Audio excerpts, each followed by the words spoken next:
Welcome to Talking Grit, a Detroit Lions podcast.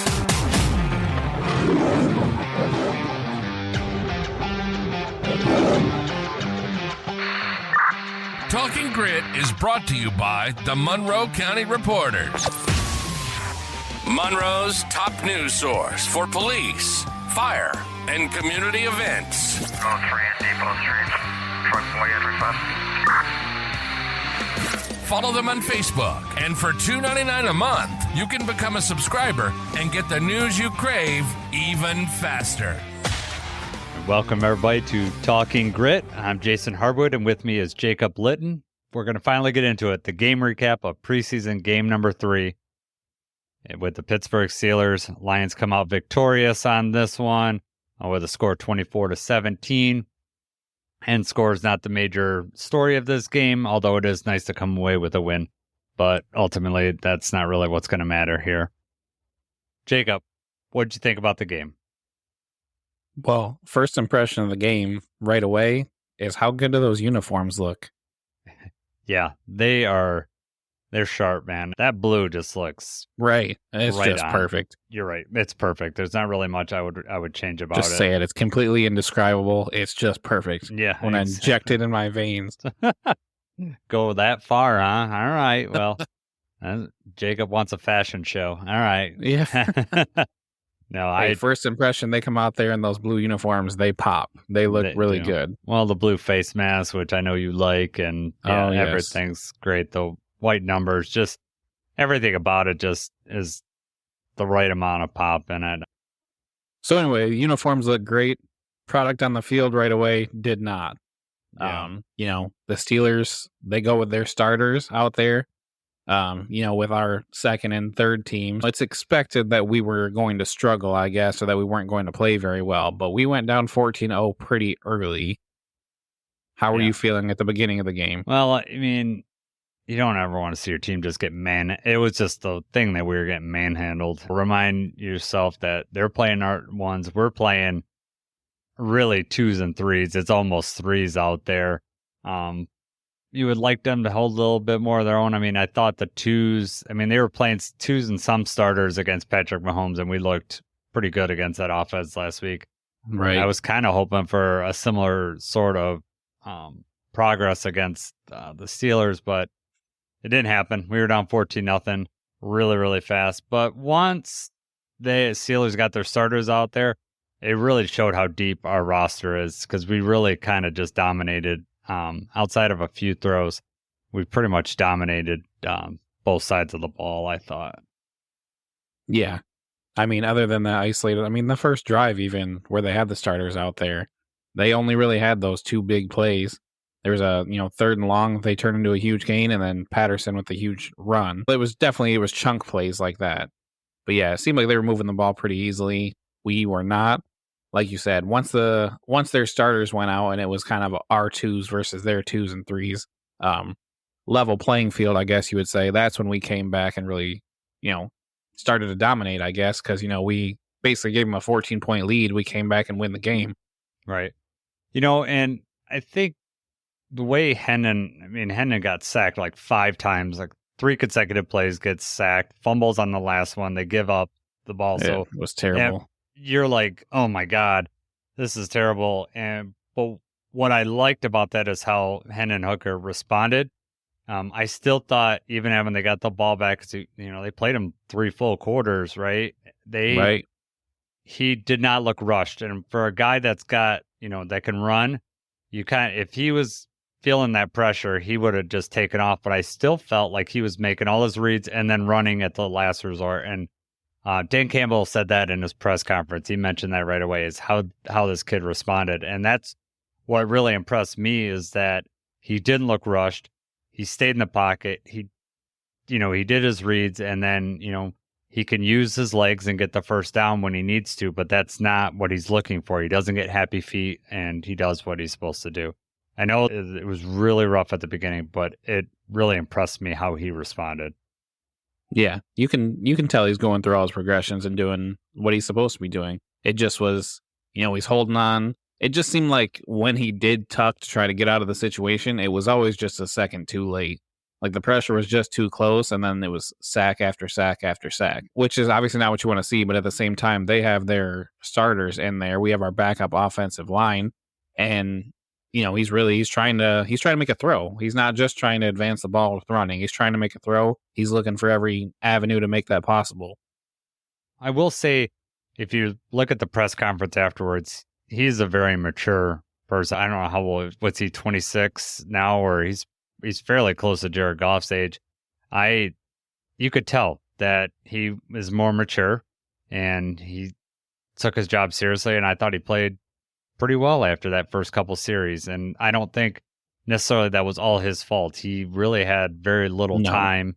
I haven't had a chance to go back and look and see what his receivers looked like on there, but he basically had time to make one read, and then, if he tried to run, it was too late. They were just on top of him. That says more about the offensive line play, playing against number ones, than it did say about Hooker. But the way Hooker responded, like I said, was really impressive, and that was the story for me.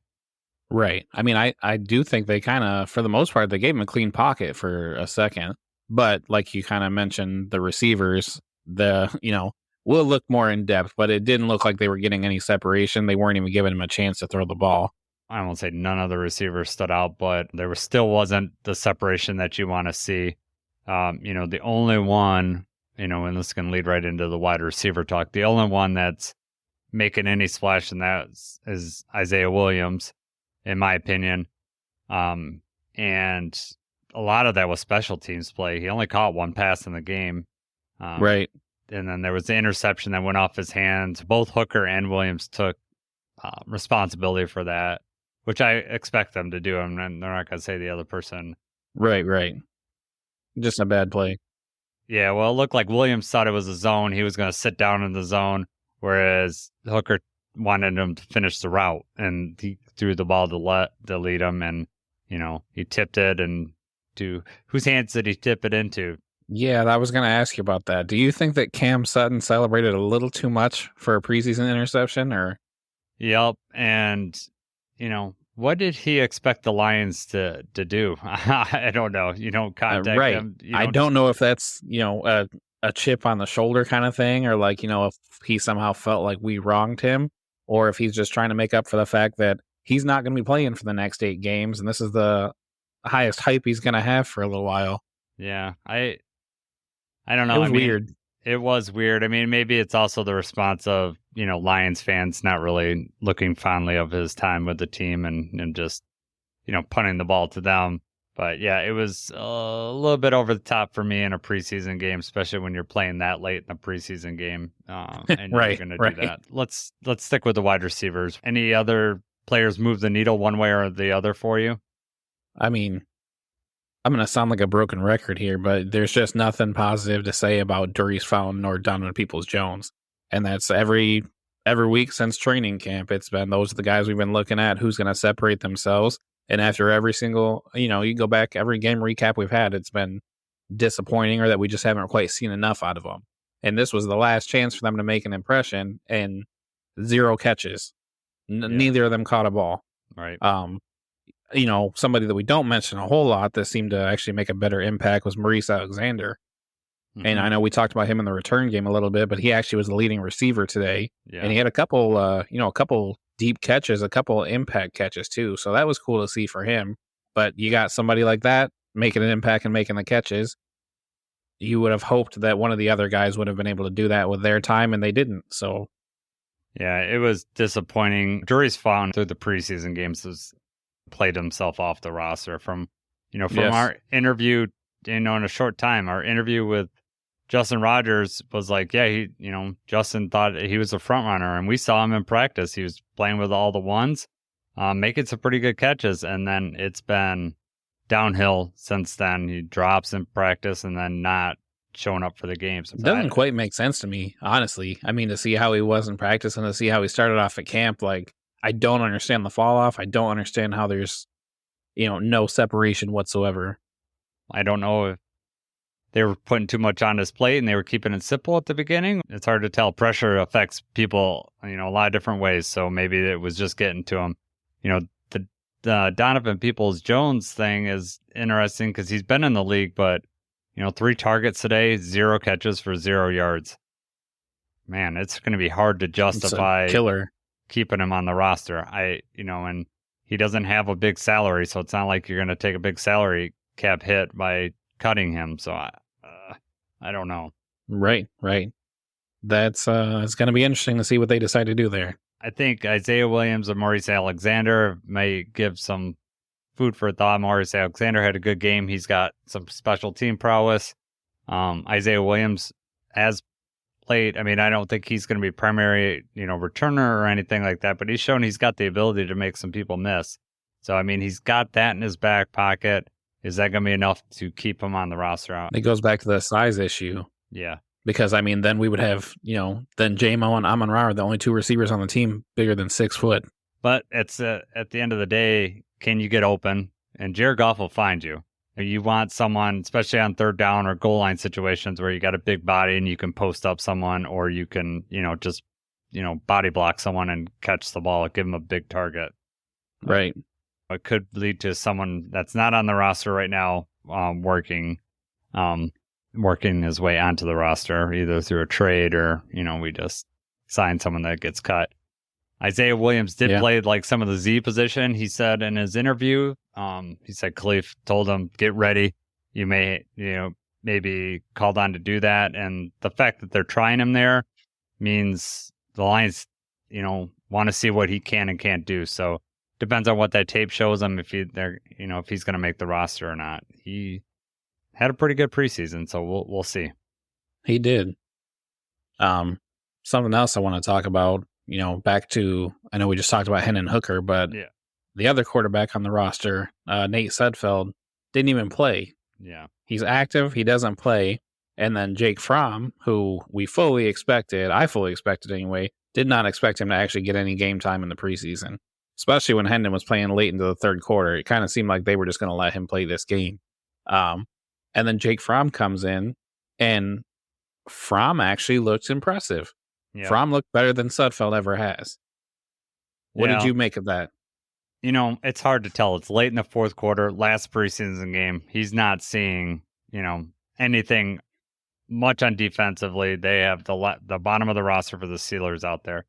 However, his arm looked live. He was making very good throws. I leaned over to Preston when they put Fromm in. I was like, oh, get ready for 3 straight run plays. That's what I was expecting, that they were just like, we're going to run as much clock out, punt it back to them. And, I told Preston, get prepared. They might tie this up, just depending on how it goes. But then, 2nd down, Fromm throws a rope. And I was like, okay, all right. So, right. And they kept letting him throw. And the more he was throwing, I was like, I'm not going to read too much into thinking, hey, he's heir apparent or anything like that. Let's not get crazy. But did he give me some thought about it, about him possibly making the practice squad or something like that? Is that even option? I don't know. Or God forbid someone gets hurt in the year, he's not on someone else's team, would the Lions look his way?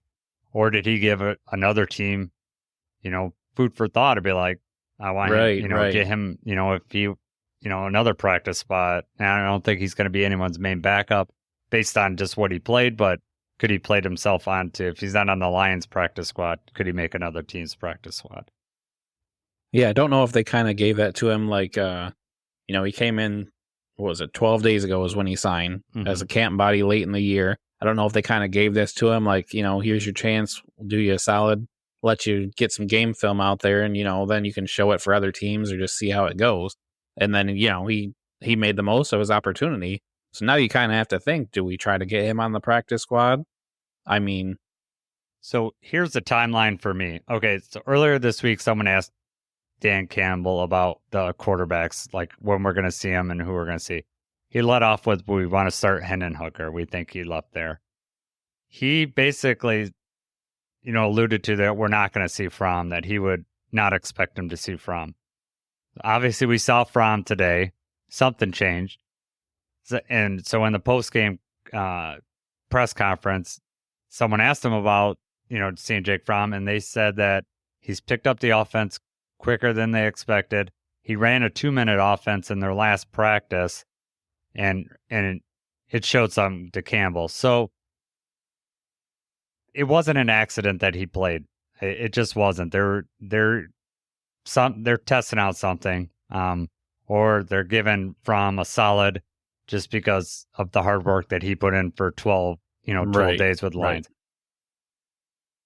Let's talk about the other quarterback, Nate Sudfeld. Didn't play today. Where does that leave him? Right. What that I think that's the real question is why didn't he, and we'll find out in a couple of days, right? I mean, why didn't he play at all? I mean, it's not like he lit it up in the 2 preseason games, right? Where you're like, oh, well, he's definitely our backup. Right. It's interesting. I mean, they gave Hennon 3 quarters. They wanted to see what they had.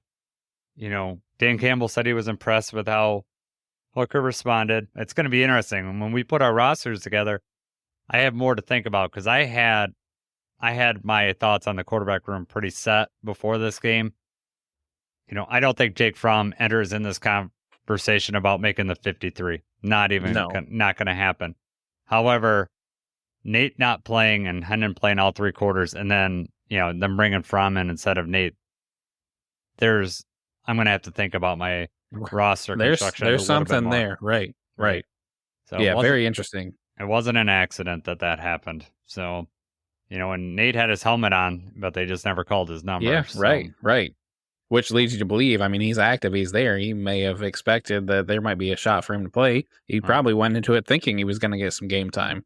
Yep. And like you said, it's not that, he did so well in the other game that we've seen what we need to see out of him. I think it's, leaning the other way. Yeah, that's what I'm thinking too. If he's going to be your second in command, wouldn't you want to get him some reps in the last game against another opponent? Just exactly. And that's where I'm at. Like, you would think, even if it's even late in the game like that, let him go out and, read a defense, make some passes, and, when you're not playing lion versus lion. And I was shocked when I saw Fromm out there. And like I said, I was expecting it to be 3 run plays and be done. And they kept throwing it. Even after they got first downs, they let him basically just drive all the way down the field. So I don't know. He was a yard probably. I mean, Funk could have caught the ball, but he was maybe a yard away from having that touchdown pass too. I don't know if he didn't see it or whatever, but it was laid in there. It laid in there pretty nicely. It was a little out of his reach, but it seems like he could have reached and got it. He could have adjusted to that. Yeah, right. So, that was surprisingly the story of the game in my head, like the most compelling story. I was, wanted to see what the wide receiver is. I wanted to see, and we can maybe get into this a little bit. I wanted to see James Houston. Those are like the guys that I was like, I wanted to see what happens. And then suddenly, Hennon plays 3 quarters, which is really what I wanted to see. I really was hoping that he would get, when he came out in the second half and Hennon was still in there, I was like, yes. All right. That's good. That's exactly what I wanted to see. But then Fromm came in and said Sudfeld, and I was like, there come the question marks. Yeah, it was like, okay, I didn't expect that. So, do you want to talk about Jake Bates? Bates at all? I was just going to say Bates or Houston. Those are the other. Yeah. I can lead off into Bates. Missing the kick, an easy kick. He did not help his case. No. At all. No, he did not. Besides that field goal, he also had those kickoffs. He had 2 kickoffs that were violations. They got the ball at the 40. Which who knows if that's really his fault or if that's us playing around, because he did kind of try different kicks, but I'm didn't not, look good. I'm not worried about the kickoff. I think that was just them messing around or trying a couple of things with the squib kick, because if you get the squib kick down right, it can really work. And then he also had that kick where it landed in the landing zone and they got it out. It went out and they got it at the 20. I mean, that's your best play right there. But I think that kick's really done because you got to hit a low. When it went out of bounds, they got it at the 40, right?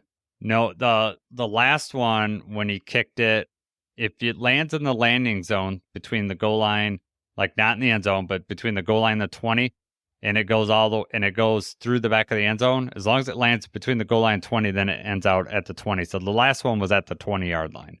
So, but if you kick it just out the back of the end zone or kick it. If you kick it out of bounds, like it lands in the landing zone, goes out of bounds, and you're at the 40. If you kick it and then it goes just out the back of the end zone, you get it at the 30. But if it goes in the landing zone, which is the 0-yard line to the 20, and then goes through the end zone, the offense gets it at the 20. So, I mean, but that's kind of a hard play. You got to have a low squibber that they can't field, and it just scoots through the end zone. That's a tough play.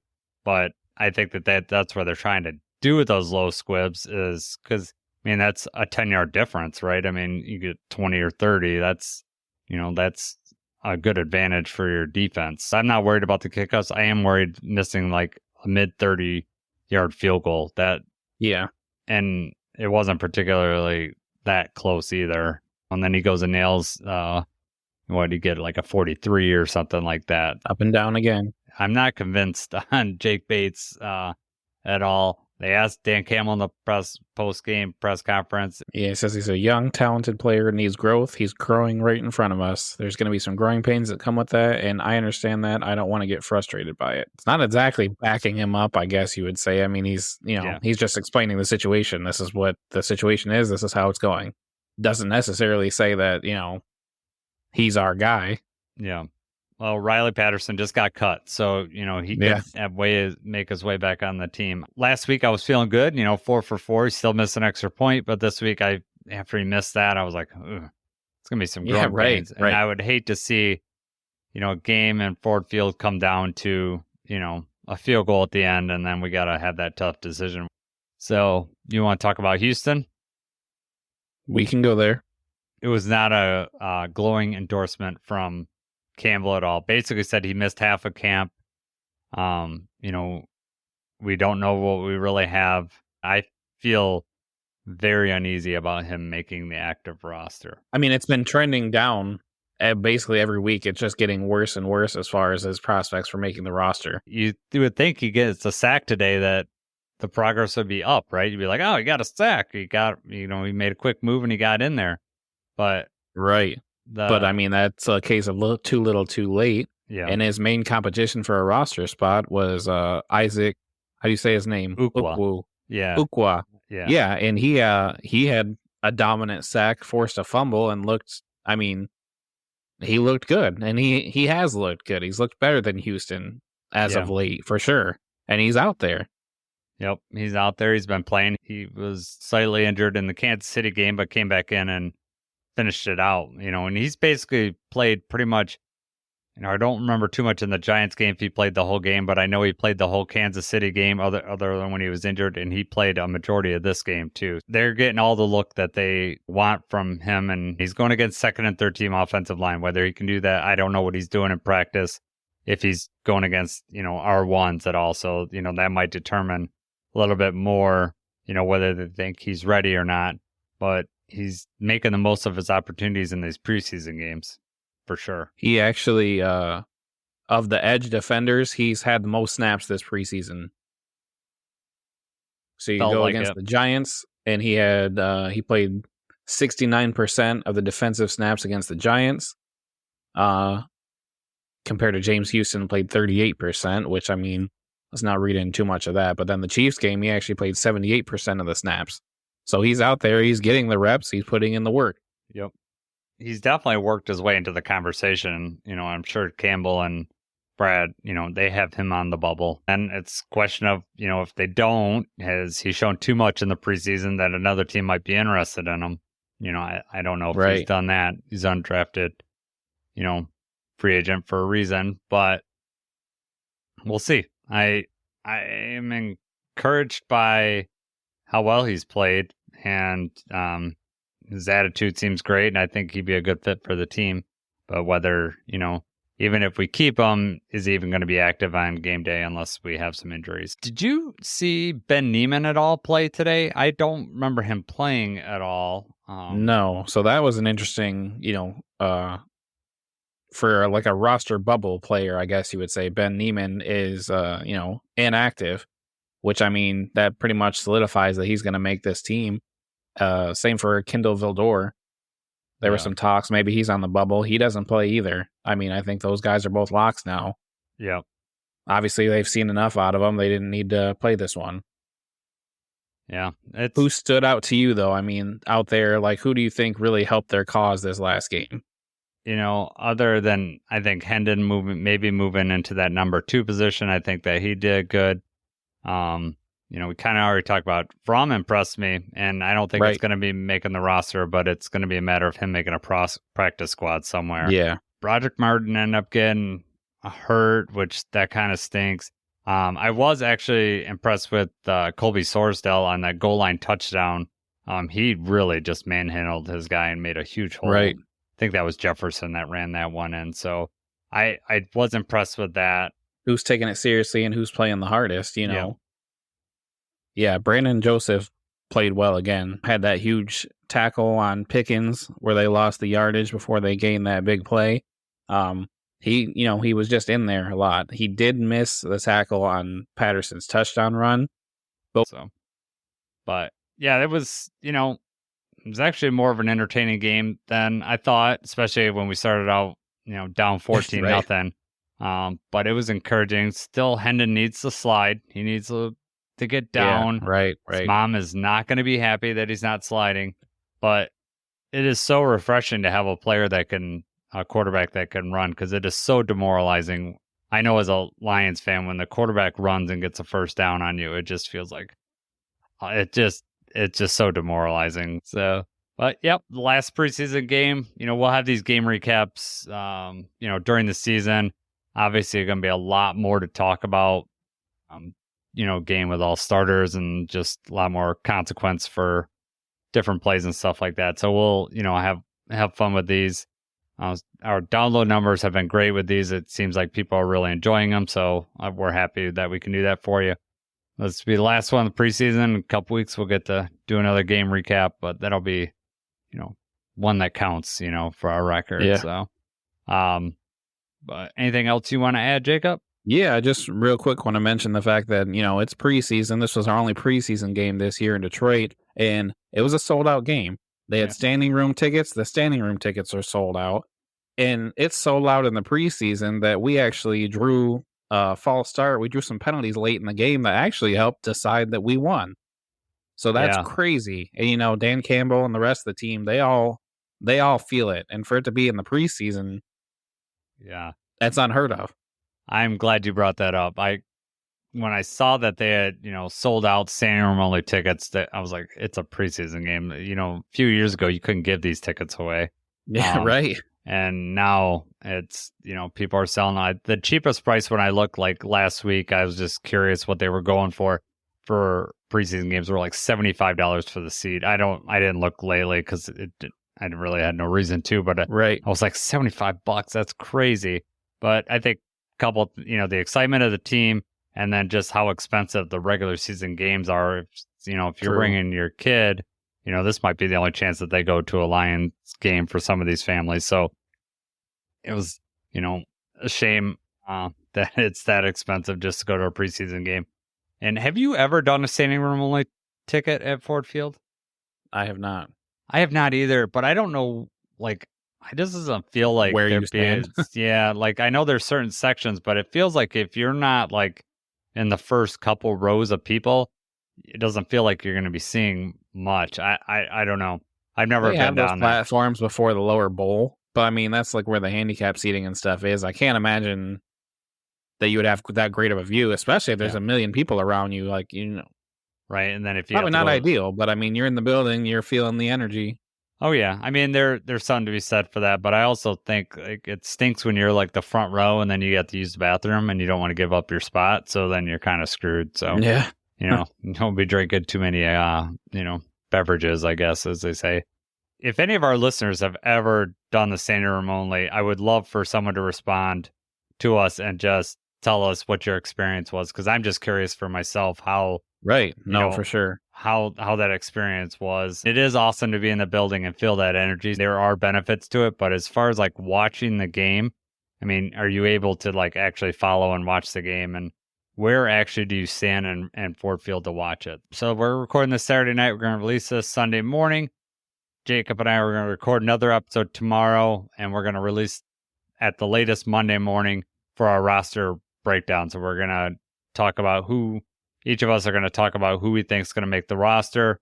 And, I don't think we're going to talk about, we're not going to build a practice squad, but we might allude to some of these people that we want to see on the practice squad.